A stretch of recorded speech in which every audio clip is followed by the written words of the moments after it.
Так, ну ось, хто не потрапив на сьогоднішній раптовий прямий ефір, отакі дві приблуди вдалося зробити. Ну, одна раніше була зроблена, а інша тільки що. Це можна використовувати для відтискань від підлоги, для самих сурових сантехніків. От. А якщо серйозно, то це в нас байпас. Видно, да?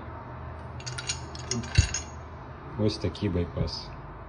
Можна переставляти, якщо у вас буде там напрямок потоку невідомий. От, кріплення переставляєте і так само переставляєте і байпас, як завгодно. Тобто дуже просто. У нас буде одна колба гаряча маленька і одна 20-та велика, 20 ББ. Отак.